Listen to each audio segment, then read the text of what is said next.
हमारे चैनल को सब्सक्राइब करिए तथा आगे के नोटिफिकेशन पाने के लिए बेल आइकन ज़रूर दबाइए। धन्यवाद। नमस्कार बच्चों, मैं इंजीनियर भारत आपका स्वागत करता हूं हमारे एकेडमी के चैनल पर। ठीक है बच्चों, आप लोगों को मैंने एक पीडीएफ सेंड की थी परसेंटेज लेवल 1 के नाम से। ठीक है, उसके सॉल्यूशंस मैंने आपसे बोला था कि मैं आपको वीडियो बना करके चैनल के ऊपर लिंक डाल दी जाएगी जिससे कि आप लोग सभी उसके सॉल्यूशंस को देख सकें। ठीक है, तो आज की क्लास में आपको परसेंटेज लेवल 1 के हर क्वेश्चन का सॉल्यूशन कराने जा रहा हूँ और आपके पास पीडीएफ होगी। ठीक है, पीडीएफ नहीं भी है तो आपको क्वेश्चन सामने स्क्रीन पर आपको दिखाई दे रहे हैं। ठीक है, इन क्वेश्चंस को पढ़ें और जो भी क्वेश्चन आपको लग रहा है कि नोट करने लायक है, जो आपसे नहीं हुआ था, जो आपका डाउट था, उस क्वेश्चन को कॉपी में जरूर सॉल्यूशन के रूप में नोट कर लीजिएगा। ठीक है, तो क्वेश्चन नंबर 1 से हम लोग स्टार्ट कर रहे हैं। क्वेश्चन नंबर फर्स्ट, सभी क्वेश्चन दिखाई दे रहे हैं। क्वेश्चन में क्या बोला गया भाई? क्वेश्चन में बोला गया कि दो संख्या है एक तीसरी संख्या से, देखिए थर्ड संख्या के बारे में हमें पता नहीं है, तो दो संख्या एक तीसरी संख्या से क्रमशः 20% तथा 50% अधिक है। ठीक है, तब पहली संख्या दूसरी संख्या से कितने प्रतिशत अधिक होगी? बहुत सिंपल सा क्वेश्चन पूछा गया। तो एक काम करते हैं, 3 नंबर्स मान लेते हैं, फर्स्ट सेकंड थर्ड। ये 3 नंबर्स मुझे पता नहीं है तो मैंने 3 नंबर्स को फर्स्ट सेकंड थर्ड की फॉर्मेट में मान लिया। ठीक है, अच्छा दो संख्या तीसरी संख्या से, देखिए जैसा कि आपको मैंने परसेंटेज चैप्टर के अंदर पढ़ाया था, जो लोग परसेंटेज चैप्टर पढ़ चुके हैं वो बेसिक सी बात जानते हैं कि जिसके साथ में से लगा हुआ है उस संख्या को हमेशा बेस मानने की कोशिश करना।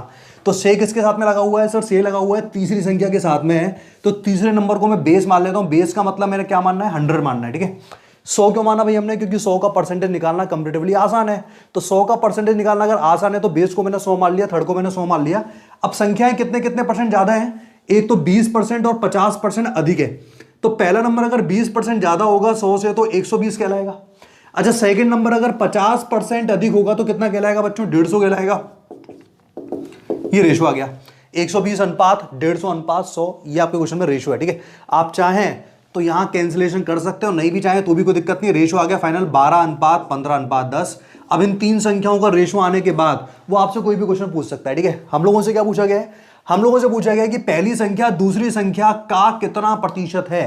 किसके बारे में पूछा जा रहा है? पहली संख्या के बारे में पूछा जा रहा है। पहली संख्या कितनी है? 12 है। तो पहली संख्या दूसरी संख्या का, देखिए जिसके साथ में से आता है या जिसके साथ में का आता है वो संख्या हमेशा बटे में आएंगी। तो का किसके साथ में आ रहा है बच्चों? दूसरी संख्या के साथ में आ रहा है क्या?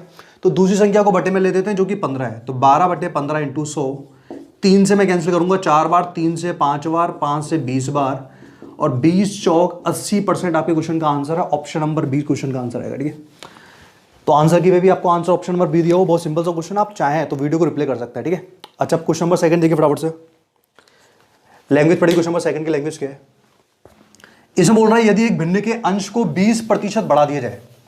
अब भिन्न का अंश, पहली बात तो हमें पता होना चाहिए कि फ्रैक्शन क्या होता है। भिन्न का मतलब होता है फ्रैक्शन। ठीक है, और फ्रैक्शन को लिखने का, रिप्रेजेंट करने का एक ही तरीका होता है बच्चों। देखिए फटाफट से, फ्रैक्शन को लिख सकता हूं मैं x/y की फॉर्म में, p/q की फॉर्म में, a/b, जो भी मेरी मर्जी चाहे। ठीक है, अच्छा x/y में आपको दो चीजें दिखाई दे रही है, एक तो है x, एक है y। ठीक है, x क्या होता है? x कहलाता है आपका न्यूमिनेटर, न्यूमिनेटर यानी कि अंश, और y क्या कहलाता है? y कहलाता है डिनोमिनेटर, डिनोमिनेटर यानी कि हर। ये डिनोमिनेटर है और ये न्यूमिनेटर यानी कि अंश है। ठीक है, तो किसी फ्रैक्शन के केवल दो ही पार्ट होते हैं, या तो उसमें अंश होगा या फिर हर होगा। ठीक है, अगर मैं आपसे बोल रहा हूं कि मेरे पास एक फ्रैक्शन है 4/5, तो 4/5 में आप बता सकते हो 4 क्या है? 4/5 में से 4 तो हो जाएगा अंश और 5 क्या हो जाएगा? हर हो जाएगा। अब फ्रैक्शन पता लगने के बाद वो आपसे अंश व हर का योग पूछ सकता है, इनका मल्टीप्लीकेशन पूछ सकता है, वो सब बात की बात है। पहले मुझे फ्रैक्शन का पता लगाना पड़ेगा कि फ्रैक्शन क्या आ रहा है। ठीक है, अब क्वेश्चन देखिए, क्वेश्चन क्या है? क्वेश्चन बोल रहा है भिन्न के अंश को 20% बढ़ाया गया। अब देखिए अंश को 20% इंक्रीज किया जा रहा है, बढ़ाया जा रहा है, और परसेंटेज में बढ़ाने का मतलब होता है 100 में ऐड करना, और कम करने का मतलब 100 में से माइनस करना। तो अगर मैं 20% से किसी चीज को बढ़ा रहा हूं तो क्या वो 120 हो जाएगी? तो आप पहले भिन्न का मान लीजिए। भिन्न का मान मैंने x/y माना, क्वेश्चन नंबर 2 चल रहा है। अंश को यानी कि x को 20% से बढ़ाया गया तो x का मल्टीप्लाई हो जाएगा 120 से। 120 से मल्टीप्लाई क्यों कर रहा हूं? क्योंकि 20% से बढ़ाया गया है। अच्छा सर अगर 20% से कम करते तो हम लोग क्या करते? तो हम लोग 80 से मल्टीप्लाई करते। ठीक है, अच्छा फिर क्या बोला जा रहा है? फिर आपसे बोल रहा है कि हर को 5% घटाया गया, हर को 5% कम किया गया है, तो हर तो आपका y है। 5% से कम करने का मतलब 95 हो जाएगा, कम का मतलब 100 में से माइनस, अधिक का मतलब 100 प्लस करना है। ठीक है, अब क्या बोल रहे हैं? नई भिन्न 5/2 हो जाती है, तो न्यू जो फ्रैक्शन है वो हो जाएगा 5/2। तो सामने आप लोग प्लेस कर दीजिएगा 5/2 को। बस इतनी सी कैलकुलेशन आपको क्वेश्चन नंबर 2 में करनी थी। सोल्व कर लेते हैं, आंसर क्या आएगा देखिए। 5 से मैं इसको काट सकता हूँ 120 को, 5 से 120 भाई 24 बार कैंसिल होगा, 5 से 95 19 बार कैंसिल होगा, 19 पंजे 95 होते हैं, ठीक है। अब x अपॉन वाई अगर आपको निकालना है तो 24/19 क्रॉस में जाके मल्टीप्लाई होगा। चलिए फिर हमें x अपॉन वाई की वैल्यू निकालनी है, तो अगर मुझे x अपॉन वाई की वैल्यू निकालनी है तो मुझे 24/19 को सामने शिफ्ट करना होगा। और अच्छे से आपको बता चुका हूँ मैं क्लासेस के अंदर कि 24/19 कोई भी फ्रैक्शन जो है सामने जाके हमेशा रिवर्स होता है, तो 24/19 का रिवर्स कितना होगा 19/24, ठीक है। कुछ कैंसिल होता नजर आ रहा है आप लोगों को? कुछ भी कैंसिल नहीं हो रहा, ना तो 5 से 24 और 2 कैंसिल होंगे, ना 2 24 और 19 कैंसिल हो सकता है। तो यहाँ पर मल्टीप्लाई करना पड़ेगा, 19 × 5 95 होगा, 24 दूनी 48 होता है। तो मेरा आंसर तो भाई 95/48 आ रहा है, ऑप्शन में होना चाहिए, बिल्कुल ऑप्शन नंबर सी आपका आंसर है, ठीक है। तो देखिए यहाँ पर बी लिखा हुआ है, ABCD इस तरीके से फॉर्मेट में है। एग्जामिनर भी आपको एग्जाम में कंफ्यूज कर सकता है इस तरीके से फॉर्मेट देकर के, ठीक है। यहाँ पर जो लिखा हुआ है वो ऑप्शन नंबर सी है, इसको बी मत ला के आ जाना, ठीक है। तो ऑप्शन नंबर सी 95/48 ये आपका क्वेश्चन नंबर 2 का आंसर है। नेक्स्ट नीचे लिखो, और नीचे लिखो भाई, क्वेश्चन नंबर 3 चल रहा है, ठीक है। चलिए स्टूडेंट्स क्वेश्चन नंबर 3 देखिए, ये थोड़ा क्वेश्चन समझने लायक क्वेश्चन है। इस क्वेश्चन की लैंग्वेज को ना जितना अच्छे से पढ़ सकते हैं आप लोग, क्वेश्चन नंबर 3 की लैंग्वेज को अच्छे से पढ़ा है। जिन क्लासेस में लगभग सभी क्लासेस में परसेंटेज हो चुका है, तो उन क्लासेस में मैंने कमीशन वाले क्वेश्चंस कराए थे, उन्हीं क्वेश्चंस का पार्ट है क्वेश्चन नंबर 3, ठीक है। अच्छे से ध्यान देना एक बार। इसमें आपसे क्या बोल रहा है, एक कंपनी अपने विक्रेता को 12% का कमीशन देती है। देखिए कोई भी कंपनी ना कमीशन कब देगी, कोई भी क्योंकि कंपनी जो है कमीशन हमेशा देगी आपको। अगर आप 100 रुपये का भी सामान बेच के आ रहे हैं तो भी आपको 12% कंपनी कमीशन देगी, ठीक है। तो 12% का तो भाई कमीशन हो गया, ये मुझे पता लग गया 12% कमीशन है, ठीक है। और 15,000 रुपये की बिक्री पर 1% का बोनस देती है। 15,000 रुपये से अधिक की बिक्री पर, यहाँ अधिक होना चाहिए, 15,000 रुपये से अधिक की बिक्री पर, अगर आपने 15,000 से अधिक का सामान बेचा है तो 1% का आपको बोनस मिलेगा। इसके बाद बोला गया यदि विक्रेता अपना कमीशन काटने के बाद, यानी जितना उसका पैसा बनता है उतने पैसे काटने के बाद कंपनी को लौटा के कितने दे रहा है, कंपनी को लौटा के दे रहा है 52,350 रुपए। तो पूछा गया है कि कुल बिक्री उसने कितनी की थी। अच्छा ये तो बात फिक्स है कि अगर वो कंपनी को लौटा के दे रहा है 52,350, इसका मतलब 52,350 से ज्यादा का सामान बेच के आया है, क्योंकि उसने अपना कमीशन निकाला है उसमें से। तो 52,350 से ज्यादा का सामान बेचा है, तो इसका मतलब आंसर जो आएगा 52,350 से ज्यादा आएगा। तो अगर आप लोग तुक्का भी लगा के आने वाले ना ऐसे क्वेश्चन में, तो इतना कॉमन सेंस लगा लेना कि ना तो 48,000 आंसर हो सकता है, ना 45,000 आंसर हो सकता है। आंसर आएगा बच्चों या तो ऑप्शन नंबर ए या फिर ऑप्शन नंबर डी। रीजन क्या है, रीजन इतना सा है कि जो बंदा कंपनी को लौटा के दे रहा है 52,350, तो उसने 52,350 से ज्यादा का सामान बेचा होगा। इसका मतलब हमारा वही ऑप्शन आंसर होगा जो 52,350 से ज्यादा है, जो कि ऑप्शन नंबर ए या ऑप्शन नंबर डी में दिया हुआ है। अब तरीका सुन लें आप लोग, ऐसा भी हो सकता है कि एग्जामिनर चारों ऑप्शंस 52,350 से ज्यादा सेट कर सकता है, तो हमें तो मेथड पता होना चाहिए। मेथड क्या है सुनिए सभी एक बार। बेसिक तरीका क्या होगा, माना कुल बिक्री, टोटल सेल्स, जो वो मुझसे पूछ रहा है बिक्री का मान, उस बिक्री को मैंने कितना मान लिया 100 रुपए, कि दुकानदार ने जो बिक्री की है ना वो 100 रुपए की की है। अब एक्स का मान कुछ भी हो सकता है, अभी आपके सामने आंसर आ जाएगा, ठीक है। मुझसे बोला गया कि 12% तो उसको कमीशन मिलता है। अब ध्यान देना, कमीशन किस पे मिल रहा है, कमीशन मिल रहा है जितने रुपए का भी वो सामान बेच के आएगा, चाहे वो 10 लाख का बेच के आए, चाहे वो 10 रुपए का बेच के आए, कंपनी उसको 12% का कमीशन हमेशा देगी।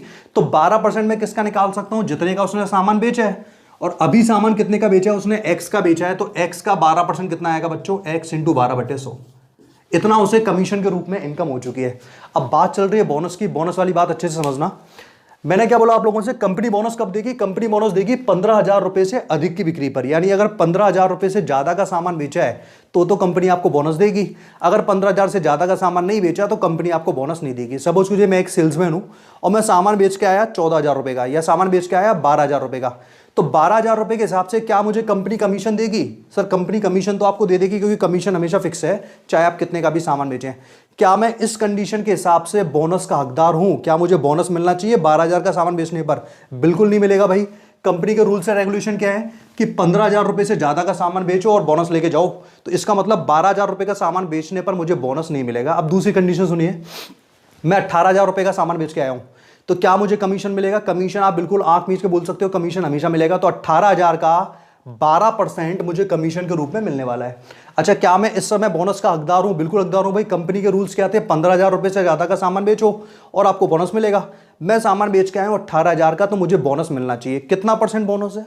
बोनस आपको 1% दिया हुआ है। अब ध्यान देना 1% किसका, काफ़ी स्टूडेंट्स क्या करेंगे, ये सब चीज़ें समझने के बाद ना 18,000 का 1% निकाल के आ जाएंगे। ये गलती आपको नहीं करनी है। कंपनी ने बोला था कि 15,000 तक कोई भी बोनस नहीं है। इसका मतलब अगर मैं 18,000 का सामान बेच के आया हूं तो उस 18,000 में से मुझे 15,000 हटा देने पड़ेंगे, क्योंकि 15,000 तक कोई भी बोनस नहीं है। अब पैसे कितने बचे, 18,000 में से 15,000 मैंने माइनस किया, 3,000 रुपये बचे हुए हैं क्या।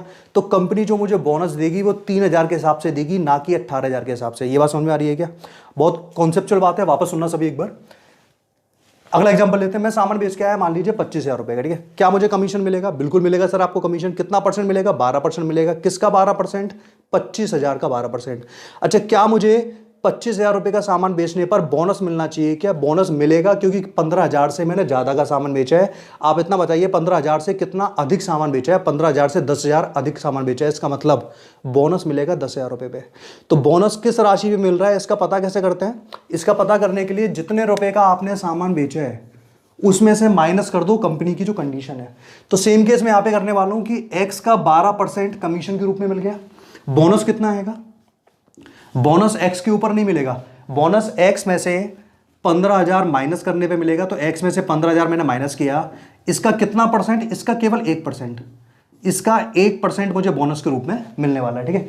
अच्छा, ये क्या हो गई, ये हो गई व्यक्ति की इनकम, ये कमीशन के रूप में और ये बोनस के रूप में। इन दोनों को जोड़ने से मुझे पता लग जाएगा कि व्यक्ति का कमीशन कितना है, व्यक्ति ने कितने पैसे कमाए, ठीक है। अब मुझे यहाँ पर 52,350 ये व्यक्ति की इनकम नहीं दी हुई है, मुझे दिया हुआ है व्यक्ति ने कितने पैसे कंपनी को लौटा के दिए। तो मैं क्या करूंगा, ये जो कमीशन है ये बिक्री में से माइनस कर दूं, यानी कि एक्स में से अगर मैं माइनस कर दूं इस टोटल पैसे को, तो सामने कितना आएगा बच्चों, सामने आ जाएगा 52,350। ये बिल्कुल बेसिक तरीका था क्वेश्चन को सोल्व करने के लिए। आप जहां भी क्वेश्चन सोल्यूशन पढ़ेंगे इसी मेथड से आपको बेसिक देखने को मिलेगा, ठीक है। अब मैं सोल्व कर लेता हूँ, सोल्व कैसे होगा देखिए फटाफट से एक बार। इस एक्स को हम लोग बाद में सोल्व करेंगे, एक्स माइनस, यहाँ देखें 12 इंटू एक्स बटे 100, 12x बटे 100, x इंटू 1 बटे 100, x बटे 100, तो ये आ गया 13x डिवाइड बाई 100, ठीक है। अच्छा, प्लस माइनस माइनस होगा, 15,000 का मल्टीप्लाई 1 से करूंगा, डिवाइड में 100 आएगा, 2 जीरो से 2 जीरो कैंसिल होंगी, माइनस का 150, सामने आ जाएगा 52,350 रुपये, ठीक है। अब आगे बढ़िए फटाफट से, x में से माइनस हो रहा है 13x बटे 100, तो 100 एकम 100, 100 में से 13 माइनस हो गया, 87x बाई 100 आएगा। अच्छा, माइनस माइनस क्या हो जाएगा, प्लस हो जाएगा, प्लस का 150 और सामने कितना आएगा स्टूडेंट्स 52,350, ठीक है। अच्छा, इस 150 को अगर मैं उधर लेके जाऊंगा माइनस होगा, तो माइनस कर देते हैं। तो यहाँ कितना आएगा 87x डिवाइड बाई 100 और सामने 52,350 में से अगर मैं 150 माइनस करूंगा तो कितना आएगा 52,200 आएगा, ठीक है। अब कैंसिल करते हैं भाई, कितनी बार कैंसिल होगा देखिए फटाफट से एक बार। 87 किसी भी नंबर का मल्टीप्लाई नहीं है, तो x का मान कितना आएगा 52,200 मल्टीप्लाई बाय 100 डिवाइड बाय 87, ठीक है। अब 87 से कितनी बार डिवाइड जा सकता है देखिए एक बार, 80 इंटू 6 480, 480 से थोड़ा बड़ा है। अच्छा, 7 6 42 होते हैं, लास्ट में 2 मैच कर रहा है, तो फटाफट से मैं 87 इंटू 6 करके देख लेता हूँ एक बार कितना आ रहा है। 7 6 42, 2 हासिल लगी 4, 8 6 48 और 4 52, 522। हाँ भी बिल्कुल 522 चाहिए, तो 6 बार कैंसिल हुआ, 600 इंटू 100 कितना आ गया बच्चों, 60,000 आ गया। तो 60,000 रुपये की उसने सामान बेचा है, तो 60,000 रुपये जो भी ऑप्शन होगा मेरा आंसर होगा 60,000 रुपये। आपको ऑप्शन नंबर ए दिया हुआ है, ये इस क्वेश्चन का बिल्कुल आंसर है, ठीक है। वापस होने का फटाफट से एक बार क्या किया हम लोगों ने ब्रीफ में, आपको स्टार्टिंग से मैं बताना जा रहा हूँ। कंपनी कभी भी ऐसे क्वेश्चन आएगा तो आपको 2 चीज़ देखने को मिलेगी, एक तो कमीशन और एक बोनस। कमीशन कब मिलेगा, कमीशन हमेशा मिलेगा जितने रुपए का भी सामान बेच के आए। बोनस कब मिलेगा, बोनस कुछ कंडीशंस के अकॉर्डिंग मिलेगा आप लोगों को, कि 15,000 रुपये से अधिक पर, 10,000 रुपये से अधिक पर, या 16,000 से अधिक की बिक्री पर आपको कमीशन मिलने वाला है, बोनस मिलने वाला है, ठीक है। चलिए स्टूडेंट्स, ये लाइन शायद आपको छोड़ी हुई होगी सॉल्यूशन में, अभी वापस होना एक बार। 87x बटे 100 कितना आ रहा है, 52,200 आ रहा है। तो यहाँ से अगर मैं x की वैल्यू निकालूंगा तो 52,200 मल्टीप्लाई बाय 100 डिवाइड बाय 87, ठीक है। अभी समझाया था मैंने 87 से 6 टाइम कैंसिल होगा, 522, तो 600 इंटू 100 कितना आ गया बच्चों 60,000। तो 60,000 क्वेश्चन का आंसर आएगा, बिक्री का मान कितना आ गया 60,000 रुपये। अब मेरी बात सुनना आप लोग सभी, मैंने क्या समझाया अभी इन क्वेश्चंस में आप लोगों को। कमीशन कब मिलेगा सर, कमीशन हमेशा मिलता रहेगा। बोनस कब मिलेगा, बोनस कंपनी की कंडीशंस पे डिपेंड करता है कि कंपनी कितने हजार रुपए से अधिक का बोनस दे रही है। अगर इसी क्वेश्चन में मुझसे बोल देते कि भाई 20,000 रुपए से ज्यादा का सामान बेचोगे तो आपका बोनस मिलेगा, तो मैं क्या करूंगा फिर, एक्स में से क्या माइनस होगा, 20,000 माइनस होगा, ठीक है। अच्छा, ये सारी कैलकुलेशन करने के बाद, इतना हार्डवर्क करने के बाद तब जाके मुझे आंसर मिला 60,000 रुपये। अब यही क्वेश्चन सिंगल स्टेप में भी आने वाला है। अब वो तरीका सुनिएगा, वो तरीका क्या है, ठीक है, क्योंकि कॉन्सेप्ट के साथ साथ आपको एग्जाम में टाइम भी बचाना है। और ये जो क्वेश्चन आएंगे, ये क्वेश्चन बेसिक से समझने के लिए अच्छे हैं, पर आपको एग्जाम में करना सेकंड तरीके से, जो तरीका भी आपको मैं एक्सप्लेन करने वाला हूँ, ठीक है। सुनिए फटाफट से एक बार क्या करना है। कितने रुपए से अधिक पर आपको बोनस दिया जा रहा है? 15,000 रुपए से अधिक पर बोनस दिया जा रहा है। कितना परसेंट? 1%। तो सबसे पहले एक काम करो ना, 15,000 का 1% निकाल लो। और 15,000 का 1% मैं निकाल के दिखा रहा हूं आपको। ऐसी और नौबत नहीं आनी चाहिए कि 15,000 का 1% इस तरीके से निकालना पड़े। कितने रुपए आएंगे? 15,000 का 1% 150 आएगा। अगर 15,000 की जगह 20,000 देता तो 20,000 का 1% कितना आता? 200 आता। इस 150 रुपए को जो यहां पर कंपनी को पैसे उसने लौटा के दिए हैं, इसमें ऐसे माइनस कर दें। 52,350 में से माइनस कर दीजिए 150 रुपए को। कितना बचेगा बच्चों? 52,200 बचेगा क्या? ठीक है, वापस सुना। अभी तक हमने क्या किया सर? सबसे पहले जो कंपनी ने बोनस बोला उसका परसेंटेज निकाला। कंपनी ने बोला था कि 15,000 रुपए से अधिक पर 1% बोनस। तो 15,000 का मैंने 1% निकाला, 150 आ गया। इस 150 को मैंने किस में ऐड किया? 150 को मैंने माइनस किया 52,350 में से। तो 52,350 में से 150 माइनस किया, कितना बचा? 52,200 बचा हुआ है। इस 52,200 को मैं किसके बराबर बोल सकता हूं? ये बात तो सुन लीजिए एक बार, है ना। देखिए, 12% उसे कमीशन के रूप में मिला है, 1% उसे बोनस के रूप में मिला है। तो टोटल उसकी इनकम कितनी होगी? 13% हो गई क्या? 12% तो वो कमीशन लेके जा रहा है, 1% वो बोनस लेके जा रहा है, तो टोटल उसकी इनकम कितनी है? 13%। अब कंपनी को लौटा के कितने देगा? अगर वो 100 रुपए का सामान बेच के आया है तो 13 रुपए वो खुद रख लेगा। तो 100 में से अगर 13 रुपए वो खुद रख रहा है तो कंपनी को लौटा के कितने दिए? केवल 87 दिए क्या? तो ये जो दिया हुआ है 52,200 रुपए, ये 87% की वैल्यू है। 87% बराबर होगा 52,200 रुपए के। ठीक है, वापस सुन लीजिए एक बार। 87 कैसे आया? अगर 12% उसे कमीशन मिल रहा है, 1% उसको बोनस मिल रहा है, तो टोटल उसकी इनकम हो गई 12 और 1 13%। 13% उसकी इनकम है। 100 में से मैंने 13 माइनस किया, 87 बचा हुआ है। तो 87 वो कंपनी को लौटा के देगा। तो मेरे अकॉर्डिंग तो जो 87% है वो क्वेश्चन के अकॉर्डिंग 52,200 है। तो 1% की वैल्यू कितनी आएगी भाई? 1% की वैल्यू आएगी 52,200 डिवाइड बाई 87। ये 6 बार कैंसिल आ गया, 600। 1 का मान 600 आ रहा है। तो टोटल जो बिक्री होती है वो 100% होती है। 600 के आगे 2 जीरो और लगा दो भाई, 60,000 रुपये आपका आंसर आ गया। Option number A. Different answer नहीं मिलेगा। और इस तरीके से आप 1-2 बार उस क्वेश्चन करोगे ना, तो अगली स्टेप में ऐसे क्वेश्चन को वर्बली कर पाएंगे। वापस सुनिए एक बार। 15,000 का 1% 150। 150 मैंने माइनस किया 52,350 में से, 52,200 बचा हुआ है। किसका मान है ये? 87% का। कैसा है 87%? 12% कमीशन, 1% बोनस, 13% का मान। 13% उस व्यक्ति ने खुद ने रख लिए, तो कंपनी को लौटा के कितने देगा? 87 देगा। 87 का मान इतना, तो 1 का मान इतना आएगा, तो 100 का मान कितना आएगा? 60,000 रुपये। ये क्वेश्चन नंबर 3 था। ठीक है, अब आगे चलेंगे भाई क्वेश्चन नंबर 4 पर। क्वेश्चन नंबर 4 देखिए सभी ध्यान से एक बार। क्वेश्चन नंबर 4 क्या लिखा हुआ है? और ये जितने भी क्वेश्चंस आपको मैं कराऊंगा ना स्टूडेंट्स, लेवल 1 लेवल 2, ये सारे ही अपने आप में काफी अच्छे क्वेश्चंस हैं। सारे कॉन्सेप्चुअल क्वेश्चन है। कोई भी क्वेश्चन ऐसा नहीं होगा कि देखते आप लोग फटाफट से 10 या 20 सेकंड के अंदर करते हैं। हर क्वेश्चन टाइम टेकिंग क्वेश्चन है, और ऐसे क्वेश्चंस को करने के बाद ही परसेंटेज का कॉन्सेप्ट आपको समझ में आने वाला है। ठीक है, क्वेश्चन नंबर 4। एक चुनाव में 2 उम्मीदवार है, तो 10% मतदाताओं ने अपने मत का प्रयोग नहीं किया। भाई 10% ऐसे लोग हैं जो वोट देने गए नहीं, उन्हें वोट देने से मतलब ही नहीं है। कोई बात नहीं, आप लोग इन क्वेश्चंस में क्या करेंगे? हमेशा आपको समझाया गया था कि टोटल नंबर ऑफ वोट्स कितने मान के चले आप लोग? 100 मान के चले। क्यों? क्योंकि 100 का परसेंटेज निकालना आसान होगा। अच्छा, 100 व्यक्तियों का वोटिंग लिस्ट में नाम था, पर क्या सभी के सभी व्यक्ति वोट देने नहीं पहुंचे? कुछ हैं जो वोट देने जा ही नहीं रहे। तो 10% जो लोग हैं वो वोट देने नहीं जा रहे हैं। तो 10% लोगों ने वोट नहीं दिया, तो इसका मतलब दिए गए वोट कितने? दिए गए वोट जो है वो 90 हैं। 10% लोगों ने मना कर दिया भाई हम नहीं जा रहे, तो उनके साथ कोई जोर जबरदस्ती नहीं करेगा। 90% वोट बचे हुए हैं। ठीक है, अब आगे सुनिए।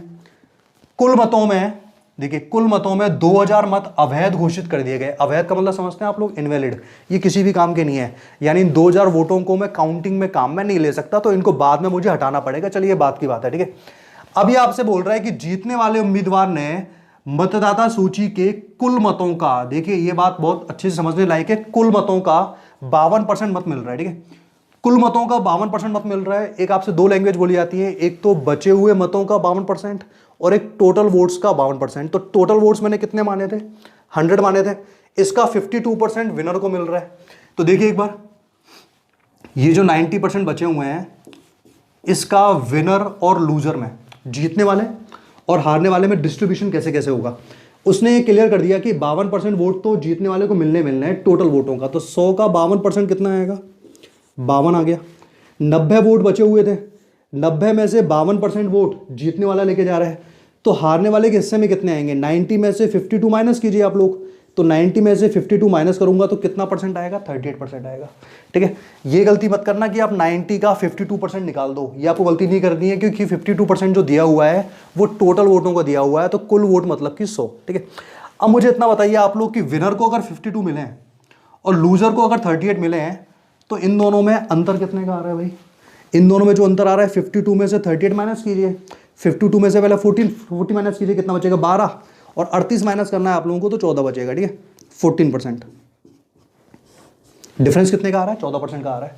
अब ये 14% किसके बराबर है, वो कितने मतों के अंतर से जीत गया, 13,200 मतों के अंतर से जीत गया। अब ध्यान देना सभी एक बार, दोनों के जो वोटों में अंतर आ रहा है वो कितने का आ रहा है, 13,200 का अंतर आ रहा है क्या।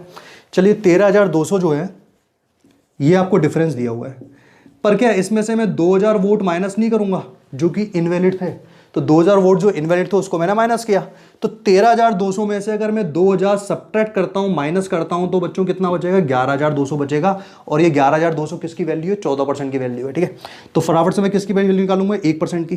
कितना आएगा 1%, 14 से 112 कटेगा, 8 बार 14 112 होते हैं, तो 1% का मान कितना आ गया, 800 आ गया।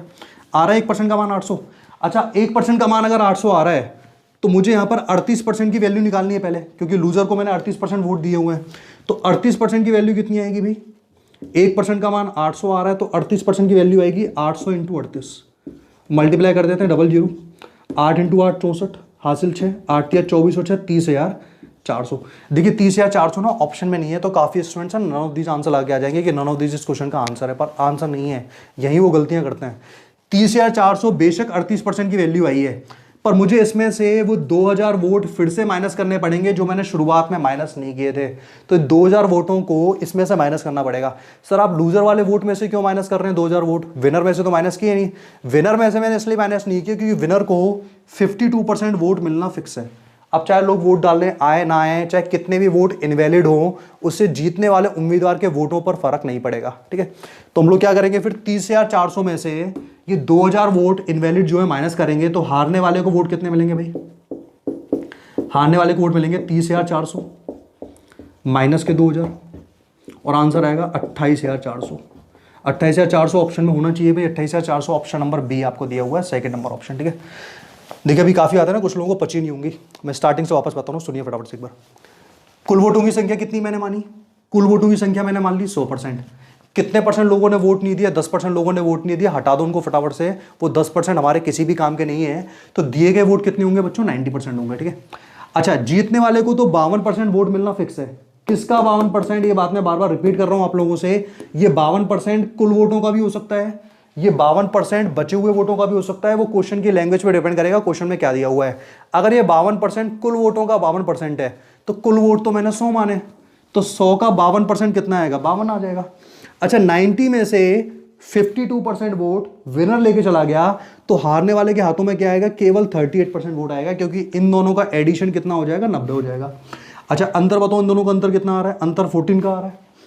ये 14% 13,200 का आपको अंतर दिया हुआ है, उसमें से इनवैलिड वोट माइनस करते हैं, 2,000 इनवैलिड है, तो 13,200 में से 2,000 मैंने माइनस किया, कितना आ गया, 11,200 आ गया। 14% का मान 11,200, एक का मान 800 आ गया, एक का मान 800 आ गया। अगर मुझसे पूछता कि टोटल वोट कितने हैं, तो टोटल वोट 100 हैं, 800 इंटू 100 करके 80,000 में आंसर दे देता, पर वो टोटल वोट जानना नहीं चाह रहा, वो तो ये जानना चाह रहा है कि हारने वाले को बताओ, हारने वाले को कितने मिले। तो लो भैया हारने वाले को बताए थे, तो 38% का मान निकालना पड़ेगा। 800 इंटू 38 कितना आ गया, 30,400 आ गया। इसमें से ये अवैध वाले वोट जरूर माइनस कर देना, 30,400 माइनस 2,000, 28,400 आपका आंसर है। और सुनिएगा सभी एक बार फटाफट से, अगर मैं आप लोगों से जीतने वाले के वोट पूछ लेता तो सर क्या करते हैं हम लोग, तो हम इतना सा काम करते हैं, बस 1% का मान तो मैं 800 निकाल चुका हूं, फिर मुझे केवल 52% का मान निकालना होता, और उसमें से कोई भी 2,000 माइनस नहीं करेगा। ठीक है, क्यों, क्योंकि मैंने बताया ना, अवैध वोट केवल हारने वाले केस में से माइनस होंगे, जीतने वाले को जो वोट मिल रहे हैं वो वैसे के वैसे मिलेंगे। ये क्वेश्चन नंबर आपका 4 दिया हुआ है। ठीक है, अगला क्वेश्चन भाई, नेक्स्ट देखो क्वेश्चन नंबर 5, कितना अच्छा क्वेश्चन है, बिल्कुल पढ़ने लायक क्वेश्चन है। लैंग्वेज पढ़ लो भाई बैठे बैठे। सॉल्यूशन नंबर 5,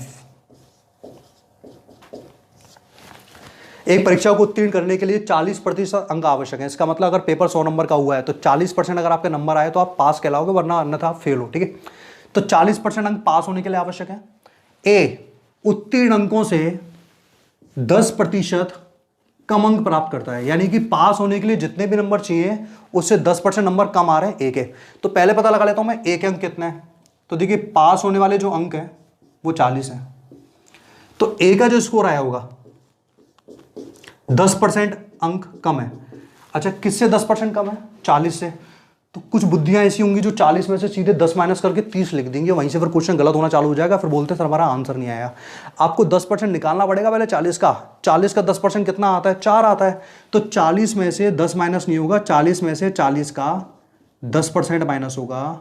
तो 40 का 10% 4 है, 40 में से 4 गया, कितना बचा बच्चों? 36 बचा हुआ है। तो ए का जो स्कोर है वो 30 ना होकर के 36 होगा, पहली बात तो। ठीक है, अगर मुझसे बोलता कि 20% कम है तो 40 का 20% कितना आएगा? 8 आएगा। 40 में से 8 माइनस कर दूंगा, 32 आ जाएगा स्कोर। तो अभी आ रहा है 36। आगे बढ़िए भाई, बी ए से 11.11% कम अंक प्राप्त करता है। अब देखिए जो बी है ना वो ए से भी कम अंक प्राप्त कर रहा है 11.11%। तो देखिए बी का स्कोर कितना आएगा? बी के अंक ए के स्कोर से यानी कि 36 से कम है, कम का मतलब माइनस, कितना परसेंट? 11.11। तो 36 का 11.11% आपको निकालना पड़ेगा। अब जिन लोगों ने परसेंटेज की वीडियोस देखी है पहले वाली, या फिर परसेंटेज थोड़ा बहुत भी पढ़ा है, तो आपको मैंने अच्छे से बताया था 11.11 किसकी वैल्यू होती है? 11.11 वैल्यू होती है 1/9 की। बताया था 9 में 11, 11 में 9। तो 11.11% किसी भी नंबर का, यहां लिख देता हूं मैं, ध्यान दीजिएगा, 11.11% किसी भी नंबर का 1/9 होता है। ठीक है, तो मुझे अगर 11.11% निकालना है तो 11.11 को मैं 1/9 मान सकता हूं। अच्छा 36 का 1/9 कितना आ जाएगा? 36 का 1/9 4 आ जाएगा। तो यहां पर बी का स्कोर कितना आएगा भाई? 36 माइनस 4, ये 32 आ गया। तो बी का स्कोर 32 आ चुका है, ए का स्कोर 36 आ चुका है। अब आगे सुनिएगा, सी को पास होने के लिए ए तथा बी के अंकों से कितने प्रतिशत कम अंक चाहिए? अब सी जो है वो तीसरा स्टूडेंट है, तो आपसे पूछा गया है कि सी को पास होने के लिए ए और बी का जो टोटल स्कोर है, तो ए और बी का टोटल स्कोर मैं निकाल लेता हूं ए प्लस बी करके। तो ए प्लस बी आएगा 36 प्लस 32, ये आ जाएगा 68। अच्छा सी को पास होने के लिए नंबर कितने चाहिए भाई? सी को पास होने के लिए नंबर 40 चाहिए। स्टूडेंट चाहे कोई भी हो, पास होने के लिए नंबर कितने चाहिए होते हैं? 40 नंबर चाहिए होते हैं। तो ये जो 40 है ये 68 से कितना प्रतिशत कम है? सी को जो पास होने के लिए नंबर चाहिए वो ए और बी के कुल स्कोर से कितना प्रतिशत कम है? तो 40 68 से कितना प्रतिशत कम है? तो प्रतिशत कम ही निकाल लेते हैं भाई। 40 और 68 का अंतर कितना आ रहा है? 28 आ रहा है। 28 मैंने लिख दिया। अच्छा बटे में कौन आएगा आप बताइए? अपॉन में 40 आएगा या 68 आएगा? आप क्वेश्चन पढ़ सकते हैं, ए तथा बी के अंकों से। आप तो मुझे इतना बता दो, बटे में वही तो आता है जिसके साथ में से लगा हुआ है। और से किसके साथ में लगा हुआ है? सर से लगा हुआ है ए और बी के साथ में। तो ए और बी का स्कोर कितना है? 68 है। तो बटे में 68 लिख दो बस, इनटू में 100 आएगा। किससे काटे भाई? 4 से काट लेते हैं। 17 चौक 68 होता है, 4 से 7 बार। तो आंसर कितना आ गया? 700 बटे 17% क्वेश्चन का आंसर है 700 बटे 17। 17 देखिए एक ही ऑप्शन में आ रहा है, ऑप्शन नंबर बी, पर नन ऑफ दीज भी दिया हुआ है, तो थोड़ा सा सॉल्व कर लेते हैं भाई। 17 से कितनी बार? 17 चौक 68, कितना बचेगा? 2, 20, 17 एकम 17, 3 बच गया, बिल्कुल राइट, 41 सही, 3 बटे 17%, ऑप्शन नंबर बी आपका आंसर आएगा क्वेश्चन नंबर 5 का। ठीक है, आगे बढ़े। क्वेश्चन नंबर 6 दिख रहा है भाई, क्वेश्चन नंबर 6 पढ़ लीजिए इसको एक बार।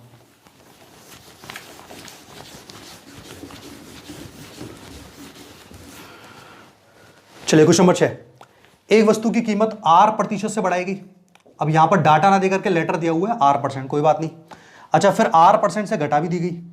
यदि वस्तु की अंतिम कीमत, फाइनल प्राइस आपको बोल रहा है कि 1 रुपए है, तो बताइए वस्तु की प्रारंभिक कीमत कितनी थी? Find out the initial income या initial price of the article. ठीक है, तो वस्तु की आपको प्रारंभिक कीमत निकालनी है। तो माना प्रारंभिक कीमत, लेट द इनिशियल प्राइस, क्या मान लूं? x मान लेते हैं। ठीक है, माना x। तो वस्तु की कीमत R% बढ़ा दी गई। अब R% बढ़ाने का मतलब है x में मल्टीप्लाई होगा 100 प्लस R बाय 100 का। ठीक है, अब कुछ को ये बातें समझ में नहीं आती सर 100 प्लस R क्यों लिखा, तो भाई क्या लिखूं फिर मैं? अगर मैं आपसे बोलता हूँ कि मैंने 10% से बढ़ाया तो उसको 110 क्यों बोलते हो, क्योंकि 100 में 10 जोड़ा है। अगर मैं आपसे बोलता हूँ कि 20% से बढ़ाया तो 120 क्यों बोलते हो, क्योंकि 100 में 20 जोड़ा है। अब यहाँ पर मुझे डाटा ना दे करके मुझे लेटर दिया हुआ है R%, तो 100 में R जोड़ूंगा तो वो 100R थोड़ी ना हो जाएगा, वो लिखा रहेगा 100 + R डिवाइड बाय 100। प्लस क्यों कर रहा हूँ, क्योंकि मैंने वृद्धि की है, ठीक है। अच्छा फिर आगे क्या बोल रहा है, R% घटा दिया गया, तो R% घटा दिया गया तो कितना हो जाएगा, 100 - R/100। और ऐसा करने से क्या हासिल हो रहा है, ऐसा करने से हासिल हो रहा है सर अंतिम कीमत 1 रुपये आ गई, तो बराबर में 1 रुपया, ठीक है। किसका मान निकालना है, x का मान निकालना है, फटाफट से मल्टीप्लाई कर दो भाई। देखिए ऊपर गुणा होगा 100 + R का 100 - R से, ठीक है। अच्छा इतना तो सभी को पता है, a + b और a - b क्या होता है, a + b a - b होता है a² - का b²। वही यहाँ पर फॉर्मूला अप्लाई होगा, 100 + R 100 - R। 100 का स्क्वायर कितना आएगा, 100 का स्क्वायर 10,000 आएगा, माइनस R का स्क्वायर हो जाएगा R²। अपॉन में कितना आएगा, 100 × 100, तो 100 × 100 कितना है, 10,000 है, और सामने आ जाएगा 1 आ जाएगा, ठीक है। आप क्रॉस मल्टीप्लाई करते हैं फटाफट से, इस पूरे नंबर को इधर भेज देते हैं, तो x की वैल्यू आ जाएगी बच्चों 10,000, 10,000 इधर जाएगा और बटे में आएगा 10,000 - R², ठीक है। 10,000 डिवाइड बाय 10,000 - R², कंप्यूटर महोदय ऑप्शन नंबर डी, ठीक है। तो 10,000 बटे 10,000 - R² इस क्वेश्चन का आंसर है। देखिए ऑप्शन में ऐसे क्वेश्चन को रट लिया करो कि R% से बढ़ाया जा रहा है, R% से कम हो रहा है, अंतिम कीमत 1 रुपये, तो आंसर आएगा 10,000 बटे 10,000 - R²। अच्छा अंदर की अंतिम कीमत अगर मैं 2 रुपये कर दूंगा तो 10,000 का डबल कर देना, 20,000 कर देना। अंतिम कीमत अगर मैं 5 रुपये कर दूंगा तो 10,000 का 5 गुना कर देना, 50,000 कर देना। इतना चेंजेस होते हैं, और ऐसे छोटे छोटे क्वेश्चन को अगर आप लोग याद करना सीख गए ना, तो जब भी क्वेश्चन एग्जाम में आएंगे तो डायरेक्टली आपको आंसर लगा पाएंगे, ठीक है। अगला क्वेश्चन भाई,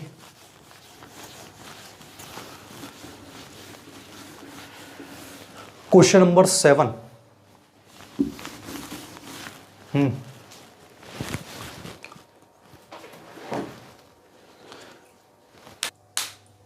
चलिए स्टूडेंट 6 क्वेश्चंस के आपको मैंने सॉल्यूशन बताया। अभी अपना होमवर्क क्या, अभी अपना होमवर्क है कि ये 6 के 6 जो क्वेश्चंस हैं इनकी बार बार आपको प्रैक्टिस करनी है, ठीक है। मैथ्स में आपने जितना प्रैक्टिस कर लिया उतना आप लोग मैथ्स के अंदर पारंगत हो जाएंगे। तो जो भी क्वेश्चंस मैंने अभी आपको लेवल 1 के अंदर जितने भी क्वेश्चन समझाए, चाहे वो 5 हो चाहे वो 6 हो, उन सारे क्वेश्चन की आपको प्रैक्टिस ऐसे करनी है कि जैसे ही वो क्वेश्चन दिखेगा तो तुरंत आपके माइंड में स्ट्राइक करनी चाहिए कि सर ने ये मेथड बताया था या फिर मैंने इससे पहले ये मेथड पढ़ा हुआ है, उस तरीके से आप लोग आंसर निकालें, ठीक है। नेक्स्ट वीडियो में आपको बाकी क्वेश्चन की भी सॉल्यूशन मिलेंगे, तब तक के लिए थैंक यू। हेलो स्टूडेंट्स, मैं इंजीनियर भारत अग्रवाल फिर से आपका स्वागत करता हूँ हमारे एकेडमी के चैनल पर, ठीक है। बच्चों इससे पहले वीडियो 1 के अंदर लेवल 1 के 6 क्वेश्चंस का सॉल्यूशन मैं आपको बता चुका हूँ। उन 6 क्वेश्चन का सॉल्यूशन आप लोग समझ लिया होगा, ठीक है। अभी क्वेश्चन नंबर 7 से हम लोग स्टार्ट कर रहे हैं। तो क्वेश्चन नंबर 7 का सॉल्यूशन सभी लोग समझिएगा, क्वेश्चन नंबर 7 में क्या करना है, ठीक है। जिनके पास पीडीएफ है ना वो पहले से क्वेश्चन पढ़ के लिखें, जिनके पास पीडीएफ नहीं है वो स्क्रीन पर आप लोग क्वेश्चन सभी देख सकते हैं। क्वेश्चन नंबर 7 में आपसे बोला गया है कि एक रेलगाड़ी में 240 यात्रियों के साथ रवाना होती है, यानी कि टोटल पैसेंजर्स स्टार्टिंग में आपको जो कुल पैसेंजर दिए हुए हैं वो कितने दिए हुए हैं, 240 दिए हुए हैं, टोटल पैसेंजर्स 240 हैं, ठीक है। अब कुछ कंडीशन दी गई है कि हर स्टेशन पर कुछ पैसेंजर चढ़ रहे हैं और कुछ पैसेंजर उतर रहे हैं। इसका मतलब आपको नंबरिंग देखनी है, क्या क्या नंबरिंग आपको क्वेश्चन में दी हुई है। आपसे बोला गया है पहले स्टेशन पर 12 यात्री उतर गए तो 12 पैसेंजर माइनस हो चुके हैं। तो पहले मैं कंडीशन निकालूंगा कि पहले स्टेशन पर क्या क्या केस बन रहा है। तो देखिए फटाफट से, पहले स्टेशन के बाद पहले स्टेशन के बाद आपसे बोला गया कि 12 यात्री उतर गए, ठीक है। अच्छा 12 यात्री उतर गए, इसका मतलब 240 में से 12 माइनस होगा प्लस होगा, 240 में से 12 माइनस हो जाएगा, ठीक है। चलिए पहले स्टेशन पर 12 यात्री उतर चुके हैं और उसके बाद बोला जा रहा है कि 22 यात्री चढ़ गए, ठीक है। तो 22 यात्री चढ़ गए स्टूडेंट, तो 22 प्लस होगा, चढ़ने का मतलब प्लस होता है। अच्छा 22 प्लस हुआ है, 12 माइनस हुआ है, तो एक तरीके से आपको 10 एक्स्ट्रा मिला है। तो 10 अगर एक्स्ट्रा मिला है तो ये नंबर कहलाएगा 240 प्लस 10 यानी कि 250। तो पहले स्टेशन के बाद कंडीशन क्या है कि पहले स्टेशन के बाद जब ट्रेन में 240 पैसेंजर थे तो पहला स्टेशन जैसे ट्रेन ने क्रॉस किया अब उसके अंदर पैसेंजर हो चुके हैं 250, ठीक है। अच्छा दूसरे स्टेशन के बाद देखो क्या होगा, आफ्टर सेकंड स्टेशन, दूसरे स्टेशन के बाद तो मुझे पढ़ना पड़ेगा पहले कंडीशन क्या दी हुई है। कंडीशन सर इतनी सी दी हुई है कि 20% यात्री उतर गए, 20% यात्री उतर गए, उतरने का मतलब क्या होगा, माइनस होगा। अच्छा किसका 20% निकालूंगा मैं, 250 का 20% निकालूंगा। तो पहले पैसेंजर 250 थे, अब 250 में से माइनस होगा 250 का 20%, तो 250 का 20% मैं ऐसे कैलकुलेट कर सकता हूं, ठीक है। बाकी आपको डायरेक्ट कैलकुलेट करना आती है, 250 का 10% 25 होता है तो 20% 50 हो जाएगा, तो 25 दूनी 50, तो 250 में से अगर 50 माइनस होगा कितना आएगा, 200 आएगा। तो आफ्टर सेकंड स्टेशन, दूसरे स्टेशन के बाद कंडीशन क्या है, पैसेंजर केवल 200 बचे हुए हैं। अब क्या बोल रहे हैं, अब बोल रहे हैं कि तीसरे स्टेशन पर 32 यात्री चढ़ गए। फटाफट देखते हैं एक बार तीसरे स्टेशन के बाद क्या हो रहा है। तीसरे स्टेशन के बाद आपको कंडीशंस क्या दी हुई है भाई, तीसरे स्टेशन के बाद आपको कंडीशंस दी हुई है कि 32 यात्री चढ़ चुके हैं और कुछ यात्री उतर गए। तो 32 यात्री अगर चढ़े तो 32 प्लस होगा किसके अंदर, 200 के अंदर। तो 200 में स्टूडेंट्स 32 तो प्लस हो गया और कुछ यात्री उतर गए, तो कुछ यात्रियों को मैंने क्या मान लिया, एक्स मान लिया। यहां पर ये जो नंबर ऑफ पैसेंजर्स आप लोगों से पूछे गए इनकी संख्या को मैंने क्या माना है, एक्स माना है। उतरने की बात चल रही है तो मैंने माइनस कर दिया। अच्छा, अब ये बोल रहा है कि अब रेलगाड़ी में केवल 80% यात्री हैं। किसका 80% भाई, जितने पैसेंजर स्टार्टिंग में बैठे होंगे उसी का तो 80%।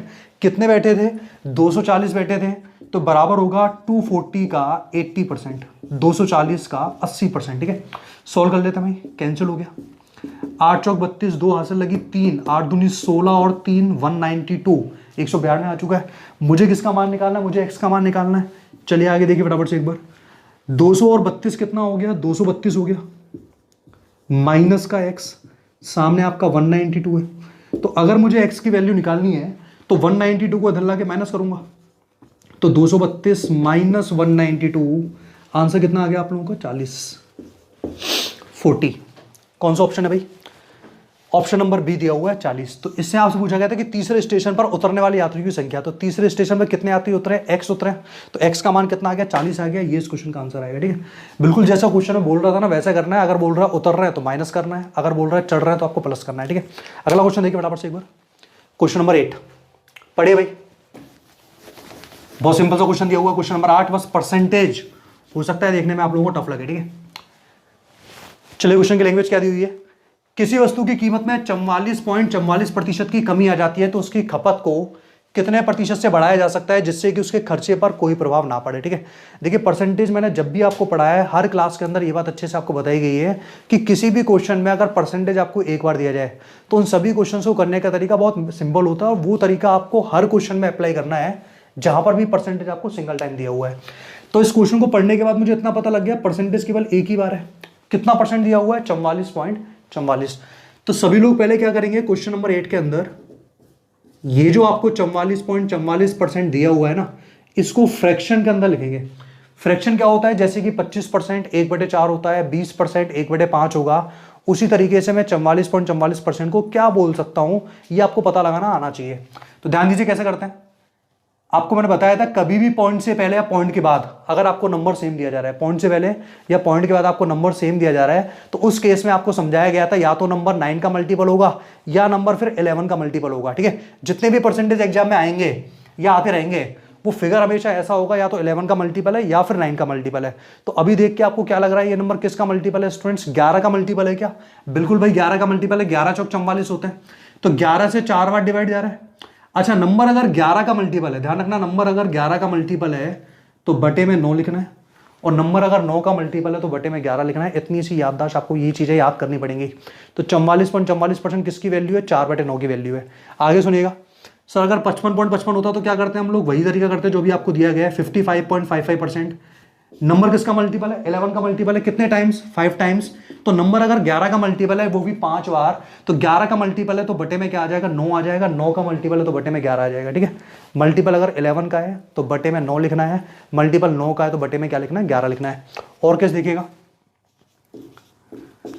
अगर मुझे 45.45% को फ्रैक्शन में चेंज करना है तो वही मेथड, किसका मल्टीपल है, 9 का मल्टीपल है, कितनी बार, 5 बार, तो 9 का मल्टीपल है तो बटे में क्या लिख देना, 11 लिख देना। तो ये वैल्यू है 5/11 की। ठीक है, अच्छा फिलहाल मुझे किससे मतलब है भाई, फिलहाल मुझे मतलब है केवल 44.44% से, जो कि 4/9 है। अब आगे सुनिएगा, 44.44% की कमी आ रही है क्या? तो कमी का मतलब मैंने क्या समझाया था आप लोगों को, कमी का मतलब आपको एक स्टेप पीछे आना है, और अगर आपको वृद्धि दी जाए तो आपको एक स्टेप आगे बढ़ना है।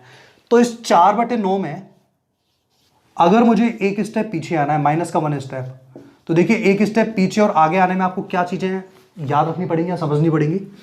अगर आपको एक स्टेप पीछे आना है या एक स्टेप आगे जाना है तो इस ऊपर वाले नंबर पर कोई फर्क नहीं पड़ेगा, चाहे आप एक स्टेप आगे जाएं चाहे आप एक स्टेप पीछे आए, इस ऊपर वाले नंबर पर कोई फर्क नहीं पड़ने वाला। ऊपर वाला नंबर अगर आपको 4 दिया हुआ है तो ये हमेशा क्या रहेगा, 4 रहेगा, ठीक है।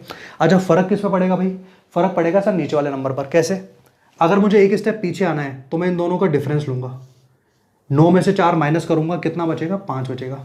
अगर मुझे इसी क्वेश्चन में एक स्टेप आगे जाना होता तो 4/9 में आगे बढ़ने को क्या बोलता मैं, 4/13 बोलता, क्योंकि 9 और 4 13 आएगा। तो यहाँ पर आंसर आ रहा है 4/5। चूंकि ऑप्शंस आपको परसेंटेज में दिए हुए हैं तो 100 से मल्टीप्लाई कर लें, 5 से 100 20 बार, 20 चौक कितना परसेंट, 80%। 80% कौन सा ऑप्शन है, ऑप्शन नंबर डी है। इस क्वेश्चन का आंसर आ गया, ठीक है। तो जिन स्टूडेंट्स को परसेंटेज को फ्रैक्शन में कन्वर्ट करना आता है वो बिना पेन चलाए इस क्वेश्चन का आंसर निकाल सकते थे। और अच्छे से मैं आपको बता चुका हूँ, चाहे क्वेश्चन की लैंग्वेज आपको कुछ भी क्यों ना दी जाए, अगर परसेंटेज सिंगल टाइम है तो आपको परसेंटेज को फ्रैक्शन में कन्वर्ट करना है। कमी बोला जा रहा है, एक स्टेप पीछे आना है, वृद्धि बोल रहा है, एक स्टेप आगे जाना है, ठीक है। अगला क्वेश्चन देखिए फटाफट से, क्वेश्चन नंबर 9। भाई क्वेश्चन नंबर 9 काफी फेमस क्वेश्चन है एसएससी का, सेंट्रल लेवल के एग्जाम्स का, ठीक है। तो क्वेश्चन नंबर 9 को सभी समझे एक बार क्या करना है इस क्वेश्चन में।